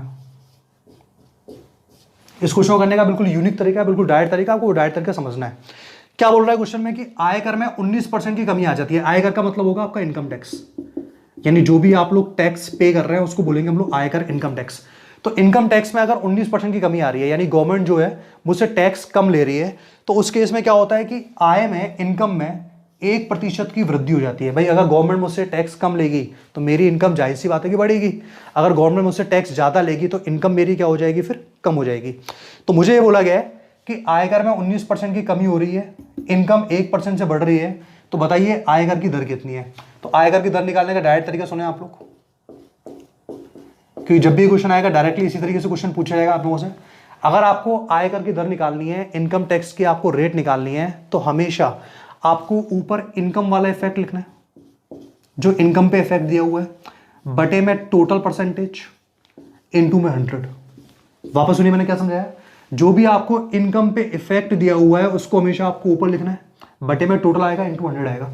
इनकम पर क्या इफेक्ट बोल रहा है भाई, इनकम पर सर इफेक्ट दिया हुआ है आपको 1%, तो ऊपर आ गया 1। टोटल कितना आएगा, टोटल जोड़ दो ना इसको, 19 और 1 कितना होता है, 20 होता है। 19 और 1 20 आ गया, इनटू में 100 आ गया। 20 से 100 कितनी बार, 5 बार, तो आंसर कितना आ गया, 5%। ऑप्शन नंबर सी आपका आंसर है। क्या मैं इसको वर्बली नहीं कर सकता था, कि बिल्कुल वर्बली करना पॉसिबल था। वापस सुन लीजिए एक बार, मैंने बताया था ऐसे क्वेश्चंस में, क्योंकि ये क्वेश्चन जब भी पूछा गया केवल डाटा चेंज करके पूछा गया है, 19 की जगह 24 दे देगा, 1 की जगह 2 दे देगा, इस तरीके से आपको आंसर निकालना होता है। तो कभी भी इनकम पे जो इफेक्ट दिया हुआ है वो हमेशा ऊपर आएगा। तो इनकम पर कितना परसेंट है, 1%, ऊपर 1 आ गया। ये 20 कैसे आ रहा है, 19 और 1 20, इनटू में 100, तो आंसर कितना आ गया, 5%। तो इनकम टैक्स की रेट कितनी है, 5% है, ठीक है। अच्छा क्वेश्चन में चेंजेस क्या हो सकते हैं ये भी सुन लीजिए आप लोग। आपसे बोल सकता है कि व्यक्ति की इनकम 1 लाख रुपए है, तो गवर्नमेंट यानी कि सरकार उससे कितना रुपए टैक्स के रूप में लेती है। तो इनकम टैक्स की रेट कितनी है बच्चों, 5% है क्या। तो मैं पता कर सकता हूं कि 1 लाख का 5% कितना होता है, वो टैक्स के रूप में गवर्नमेंट को दे दिया जाएगा। तो इस तरीके से इनकम दे करके आपसे टैक्स के बारे में पूछा जा सकता है, पर अभी तक ऐसा क्वेश्चन पूछा नहीं है। अभी तक जब भी ये क्वेश्चन पूछा गया है केवल और केवल रेट के बारे में पूछा गया, ठीक है। अगला क्वेश्चन देखिए भाई, क्वेश्चन नंबर 10 है ना। ये भी क्वेश्चन भाई अपने आप में काफी अच्छा क्वेश्चन है। तो पहले बिल्कुल इसको बेसिक से करेंगे, क्योंकि इन क्वेश्चंस का बेसिक आना आपको बहुत जरूरी है। लैंग्वेज पढ़िएगा क्वेश्चन के सभी एक बार। क्वेश्चन नंबर 10, चला भाई, एक व्यक्ति की आय 4800 रुपए से बढ़ जाती है, यानी जो भी वो पैसे कमाता है उसमें 4800 रुपए का इंक्रीमेंट हो जाएगा, बढ़ जाएगी। और उसके द्वारा भुगतान की गई ब्याज की दर 12% से घटकर, देखिए इनकम बढ़ी 4800 रुपए से, और टैक्स का जो रेट है, ब्याज का जो रेट है 12% से घटकर कितना परसेंट हो गया, 10%। यानी पहले वो 12% ब्याज के रूप में देता था, अभी वो कितना दे रहा है, केवल 10% दे रहा है, ठीक है भाई। आगे क्या बोला गया है, लेकिन उसके द्वारा भुगतान किया गया ब्याज पहले की बराबर है, यानी दोनों केस में ब्याज वो सेम दे रहा है। दोनों स्थितियों में 20% आय कर मुक्त है, यानी दोनों ही कंडीशंस में 20% इनकम पर कोई भी ब्याज नहीं है या कोई भी टैक्स नहीं है। फिर आपसे पूछा गया है कि तो कि बढ़ी हुई आय कितनी है, यानी कि अब उसकी इनकम कितनी होगी। बढ़ी हुई आय का मतलब आपसे पूछ रहा है कि प्रेजेंट में इनकम कितनी है, ये मैं ध्यान रखिएगा। आपसे ये पूछेगा कि बढ़ने से पहले इनकम कितनी है, मतलब कि प्रारंभिक आय पूछी है। अगर आपसे पूछ रहा है कि बढ़ी हुई आय कितनी है, यानी कि वर्तमान इनकम आप लोगों से पूछी गई है, तो मैं क्या करूंगा भाई, अगर हमें बेसिक सुनना है तो माना प्रारंभिक आय, लेट द इनिशियल इनकम, उस प्रारंभिक आय को मैं क्या मान लेता हूं, फिलहाल एक्स मान लेता हूं। इनकम कितने से बढ़ चुकी है, 4800 रुपए से बढ़ चुकी है, तो वर्तमान आय कितनी आएगी फिर? Present income. Present income sir हो जाएगी 4800 प्लस हो जाएगा, तो x प्लस 4800 रुपये ये उसकी प्रेजेंट इनकम है। अब ये बोल रहा है कि पहले वो टैक्स देता था या भुगतान करता था ब्याज का 12%, अभी कितना दे रहा है? 10%। तो पहले अगर मैं 12% ब्याज देता था तो मुझे बता सकते हैं आप लोग किसका 12% निकालूंगा? मैं x का 12% निकालूंगा। तो x का 12% कितना आएगा? x into 12/100। इतना ब्याज मैं पहले देता था। अभी ब्याज में कितना दे रहा हूं? अभी आपको ब्याज दिया गया केवल 10%। किसका 10%? बढ़ी हुई इनकम का। तो यहां पर आएगा x प्लस 4800 का 10%। तो ये बढ़ी हुई आय का 10% ब्याज के रूप में दिया जा रहा है। एक कंडीशन और दी गई है, यदि दोनों ही स्थितियों में 20% आय कर मुक्त है, यानी दोनों ही केसेस में 20% इनकम पर कोई भी टैक्स अप्लाई नहीं होने वाला, तो 20% पर अगर अप्लाई नहीं होगा तो 80% पे तो अप्लाई होगा। तो इसका मतलब ये होगा कि इसका मुझे 80% देना पड़ेगा और इसका भी 80% के ऊपर टैक्स मुझे पे करना पड़ेगा, ब्याज मुझे पे करना पड़ेगा। अच्छा, दोनों स्थितियों में ब्याज बराबर है क्या? देखिए बहुत इंपॉर्टेंट सेंटेंस आपको दिया हुआ है कि उसके द्वारा भुगतान किया गया ब्याज पहले के ही बराबर है। इसका मतलब दोनों को मैं क्या कर सकता हूं? इक्वल कर सकता हूं। तो दोनों को मैंने बराबर किया। बराबर करने से मैं किसकी वैल्यू निकाल सकता हूं स्टूडेंट्स? एक्स की वैल्यू निकाल सकता हूं। ठीक है, सोल्व कर लेते हैं फटाफट से एक बार। देखिए 80/100 से 80/100 कैंसिल हो गया। ये स्टेटमेंट किसी भी काम के नहीं है। 100 से 100 भी कैंसिल हो गया। 2 से काट सकता हूँ 5 बार, 2 से कैंसिल होगा 6 बार। 6 into x 6x, 5 into x 5x। 4800 into 5 कितना आएगा? 00 पहले से है। 8 पंजे 40 हासिल 4, 5 के 20 और 4 24,000 आ गया। ठीक है, अच्छा 5x को अगर मैं इधर लेके आऊंगा माइनस होगा, जाहिर सी बात है। तो x का मान कितना आ गया? 24,000। x का मान कितना आ गया? 24,000। क्या 24,000 ऑप्शन में है? बिल्कुल दिया हुआ है। पहला ही ऑप्शन आपको 24,000 दिया हुआ है और स्टूडेंट्स यही गलती करेंगे, 24,000 लगा के आंसर आगे बढ़ जाएंगे क्योंकि ऑप्शन में मिल गया। और जब चीज़ें ऑप्शन में मिल जाती हैं तो हम लोग किसी की सुनते थोड़ी ना है, हम लोग अगले क्वेश्चन पे आ जाते हैं। तो क्या 24,000 इसका सही आंसर है? क्या बिल्कुल गलत आंसर है 24,000। मैंने आपको स्टार्टिंग में समझाया था, मैंने आपसे पूछी है कि वर्तमान आय कितनी है, ना कि प्रारंभिक है। आप मुझे बताओ एक्स वर्तमान है प्रारंभिक है?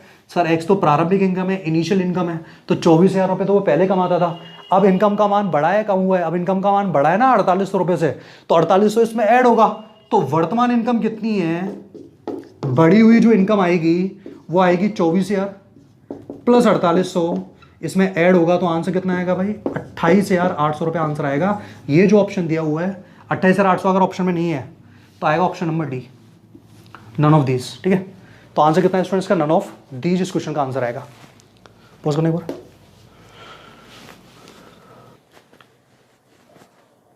चलिए, आपको समझ में आया कि मैंने यहाँ पर 4800 ऐड क्यों किया है? क्योंकि जाहिर सी बात है कि आप लोगों से पूछा गया है कि बढ़ी हुई इनकम कितनी है, तो बढ़ी हुई इनकम निकालने के लिए आपको 4800 रुपये का इंक्रीमेंट दिया हुआ है। 4800 मैंने ऐड किया तो आंसर आ गया 28,800। ऑप्शन में मैच नहीं हो रहा है तो ऑप्शन नंबर डी फिलहाल के लिए इस क्वेश्चन का आंसर होगा। 24,000 आंसर लगा के मत आ जाना। ठीक है, अगला क्वेश्चन देखें फटाफट से एक बार भाई, क्वेश्चन 11। अच्छा, अगला क्वेश्चन देखने से पहले एक बार सुनिएगा। नेक्स्ट क्वेश्चन देखने से पहले हम लोग इस क्वेश्चन का आंसर डायरेक्टली भी निकाल सकते हैं, जरूरी नहीं है कि आप लोग एक्स मान करके आंसर निकालना है। तो सेकंड तरीका सुने एक बार। क्वेश्चन नंबर 10 का अल्टरनेट क्या हो सकता है? ठीक है, क्वेश्चन नंबर 10 में आपको दिया हुआ है दोनों केसेस में 20% इनकम कर मुक्त है, यानी दोनों केसेस में 80/100 से मल्टीप्लाई होगा। तो आपको भी बताया था कि 80/100 से 80/100 कैंसिल हो चुका है। इसका मतलब 80/100 काम में लेने की आवश्यकता नहीं है। अच्छा, फिर क्या बोल रहा है? पहले केस में 12% टैक्स था, अब कितना कैसे 10% टैक्स आपको दिया जा रहा है। तो आप लोग क्या करेंगे, ये जो परसेंटेज टैक्स आपको दिया हुआ है या परसेंटेज ब्याज आपको दिया हुआ है, आपको उनका ना केवल रेशो लेना है। तो रेशो आ गया 6:5। रेशो कितना हो गया बच्चों? 6:5 आ गया। ठीक है, अच्छा मुझे बताइए इनकम जो है वो बढ़ी है कम हुई है? सर इनकम तो बढ़ी है। इनकम बढ़ी है इसका मतलब 5 रुपये जो थी वो प्रारंभिक इनकम थी, पहले वाली इनकम थी। तो 5 रुपये अगर प्रारंभिक इनकम है और 6 रुपये कौन सी इनकम होगी? वर्तमान, प्रेजेंट। ठीक है, वापस सुनिएगा। 12 और 10 कहाँ से आया? क्वेश्चन में दिया हुआ है। पहले टैक्स कितना था? 12%, या पहले इंटरेस्ट कितना था? 12%। अभी इंटरेस्ट कितना? 10% है। रेशो आ गया 6:5। आपसे बोल रहे हैं कि इनकम बढ़ी है, तो इनकम बढ़ी है इसका मतलब छोटे वाला नंबर पहले वाली इनकम थी और बड़े वाला नंबर बाद वाली इनकम है। तो आप मुझे बता सकते हैं कि पहले वो 5 रुपये कमाता था, अब वो कमा रहा है 6 रुपये, तो इंक्रीमेंट कितने का हुआ है? 1 का हुआ है। तो मेरे अकॉर्डिंग तो केवल जो सैलरी बढ़ी है वो 1 रुपये से बढ़ी है, और क्वेश्चन के अकॉर्डिंग सैलरी कितने से बढ़ी है? 4800 से बढ़ी है। तो 1 का मान 4800 रुपये, 1 का मान अगर 4800 आ गया तो मुझसे कोई भी क्वेश्चन पूछ सकता है कि प्रारंभिक इनकम कितनी थी या बढ़ी हुई इनकम कितनी है। तो मुझसे क्या पूछा गया है, बढ़ी हुई इनकम कितनी है, मतलब कि 6 का मान निकालना है। तो 1 का मान 4800 है तो 6 का मान कितना आएगा फिर 4800 मल्टीप्लाइड बाय 6, डबल जीरो पहले दिया हुआ है, 8 6 48 हासिल 4 6 चौक 24 और 4 28, 28,800। अभी भी आंसर सेम आ रहा है 28,800 क्वेश्चन का आंसर है। ठीक है, क्या करना है वापस सुने, 12 और 10 का रेशियो कितना आ रहा है, 6:5 आ रहा है।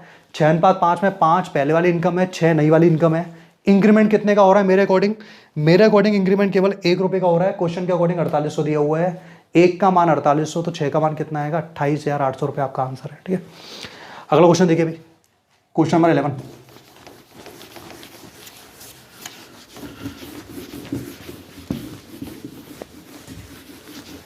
और एक बार और समझते हुए चले आप लोग सभी कि जितने भी आपको अल्टरनेट मैंने बताया ना, जिन भी क्वेश्चंस में बताया, वो उसमें परफेक्शन आपका तभी आएगा जब आप लोग क्वेश्चंस की प्रैक्टिस करेंगे। ऐसा नहीं कि इस शीट को आप लोगों ने एक बार करके रख दिया, एक बार करने से आपको केवल वो चीज़ें पता लगेंगी जो आपको नहीं आती थी।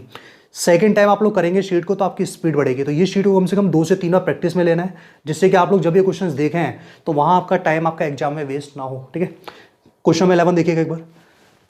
एक अयस्क में 25% धातु है जिसमें 90% लोहा है। ठीक है, अच्छा अयस्क जो है 25% धातु है, अयस्क यानी कि अलॉय आपको दिया हुआ है, इसमें धातु जो है वो 25% है।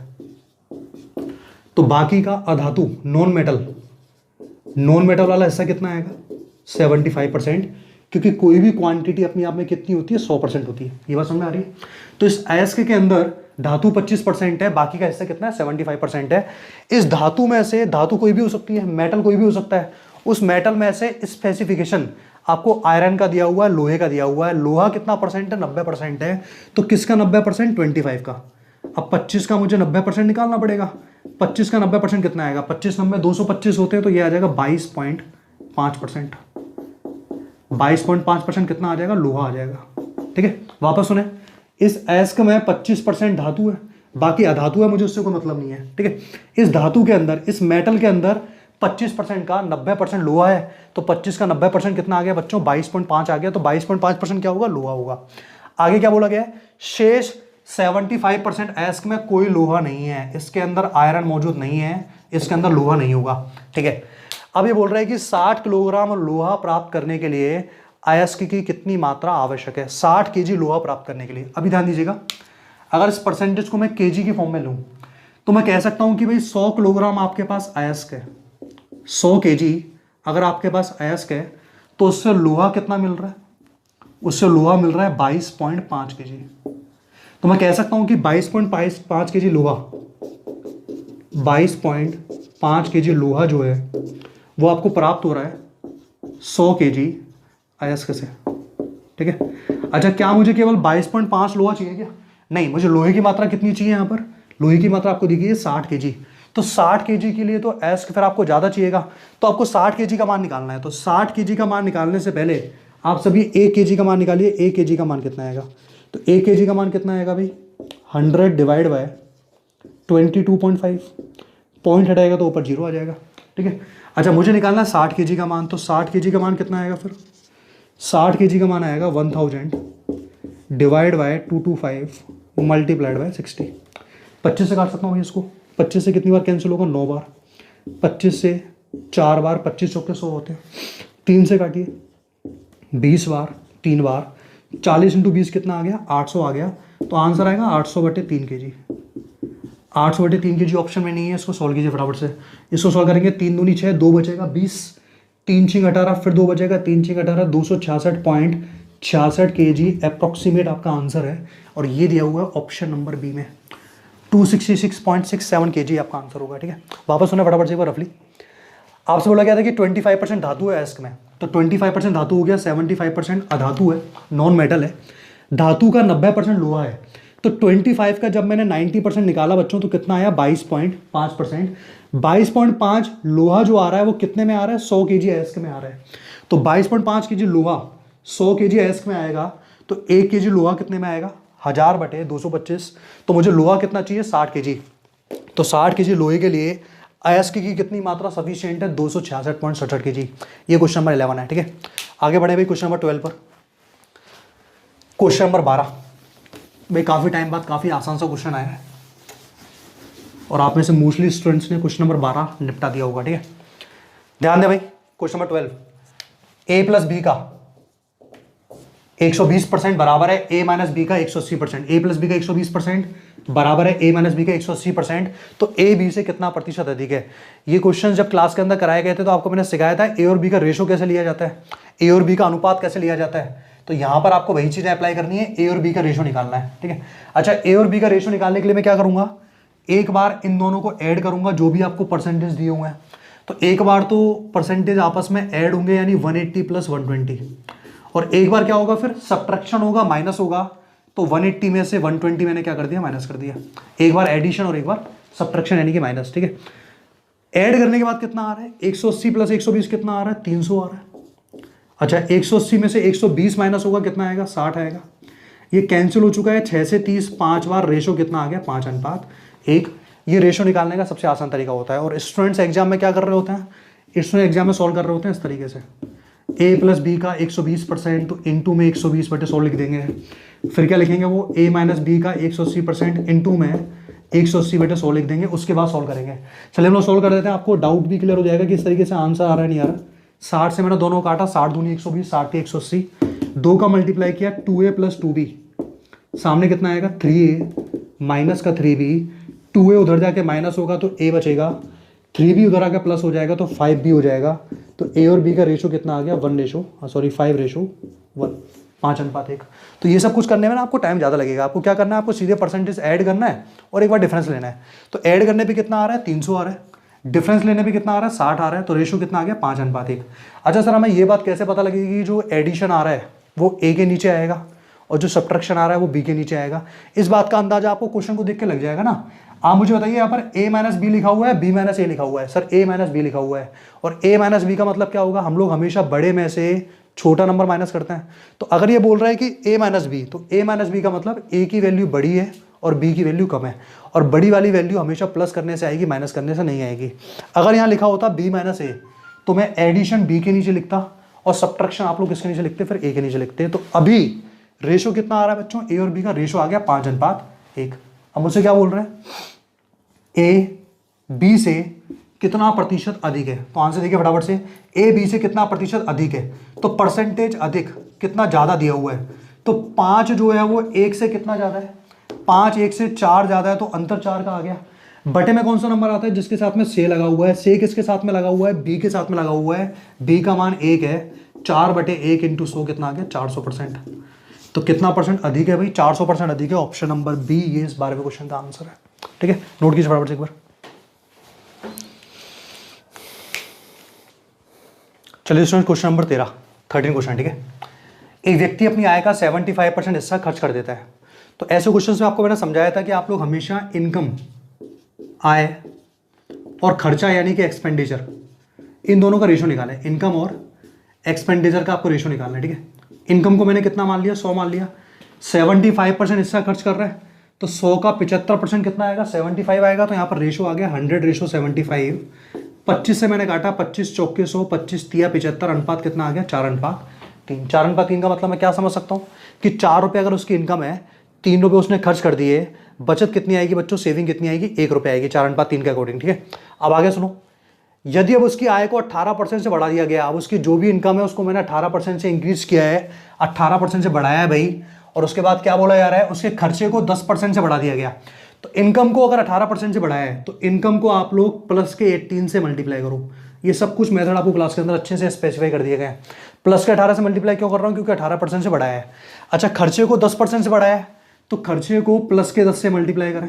देखिए आंसर कितना आएगा, 18 चौक कितना होता है, 72 होता है, 72। अच्छा 10 तिया कितना आ गया, 30 आ गया।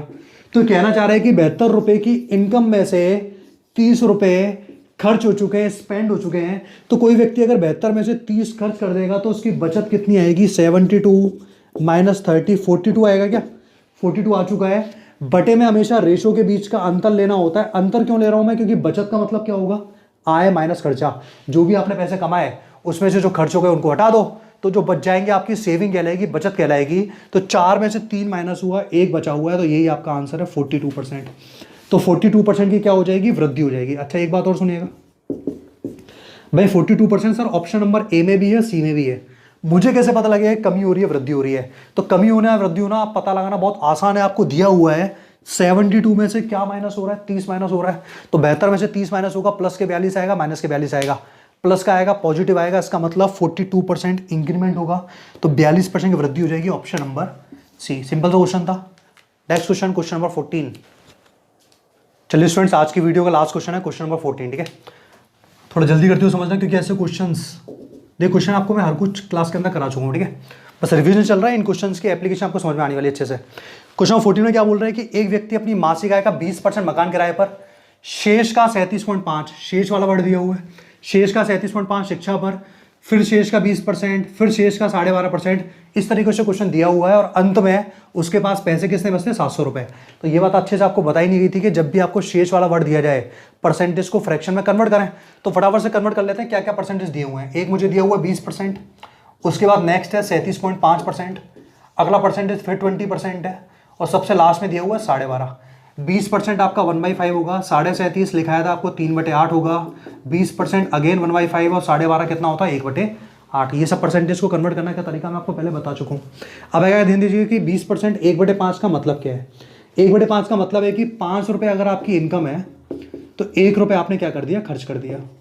5 रुपये इनकम है, 1 रुपये खर्च कर दिया। तो इससे आगे चल के मैं रेशो निकालूंगा यहाँ पर आय और बचत का, इनकम और सेविंग के बीच में आपको रेशो निकालना है। तो पहले वाली कंडीशन क्या कहती है कि 5 रुपये इनकम है, 1 रुपये आपने खर्च कर दिया, तो सेविंग कितनी आएगी? 4 रुपये आएगी। अच्छा, दूसरा स्टेटमेंट क्या कहता है कि 8 रुपये आपकी इनकम है, 8 में से आपने 3 रुपये खर्च कर दिए, तो बचेंगे कितने? 5 बचेंगे। तीसरा स्टेटमेंट क्या कहता है कि इनकम अगर 5 रुपये है, बटे वाला नंबर हमेशा इनकम को रिप्रेजेंट करेगा, ठीक है। तो 5 रुपये अगर इनकम है तो खर्चा कितना हो रहा है? 1, सेविंग कितनी आएगी? 4 आएगी।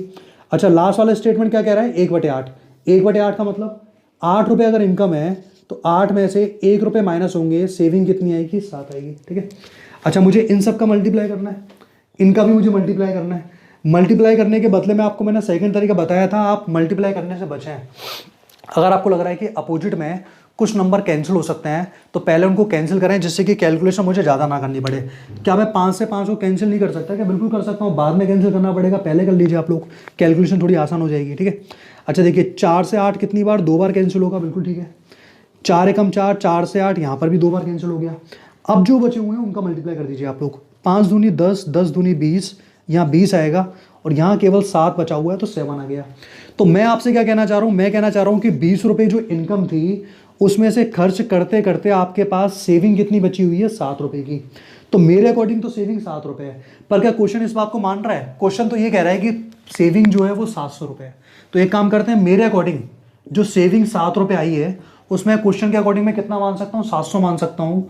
तो 7 का मान अगर 700 रुपये है, तो 1 का मान कितना आ जाएगा? 100 रुपये। अच्छा, 1 का मान 100 आ जाएगा, तो उसने पूछी उसकी वार्षिक आय कितनी है।